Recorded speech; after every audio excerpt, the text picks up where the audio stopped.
நிலாவும் சோழன் 2 பேருமே ஹாஸ்பிட்டல் போகலாம் வா அப்படிங்கிற மாதிரி ரொம்ப கம்பல் பண்ணுறாங்க.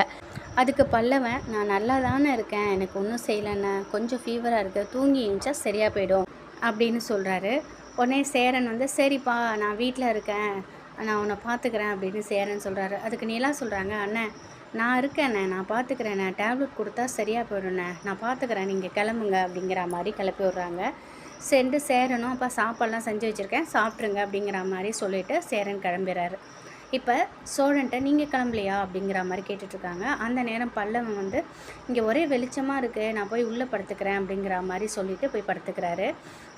உடனே திரும்பவும் நிலா சோழன்ட்ட, நீங்கள் கிளம்பலையா அப்படிங்கும்போது, எவ்வளோ அடி அடிச்சிருக்காங்க, உடம்பெல்லாம் ரொம்ப வலிக்குது தெரியுமா, எனக்கு ஒரு மாதிரி இருக்குது, உடம்பே முடியல, நானும் ரெஸ்ட் எடுக்க போகிறேன், சொன்னால் நீங்களாம் வருத்தப்படுவீங்கன்னு சொல்ல அப்படிங்கிற மாதிரி அவர் சொல்கிறாரு. சரி நீங்களும் ரெஸ்ட் எடுத்துங்க அப்படின்னு சொல்லிட்டு அவங்க தலைவன்லாம் கொடுக்குறாங்க. அவர்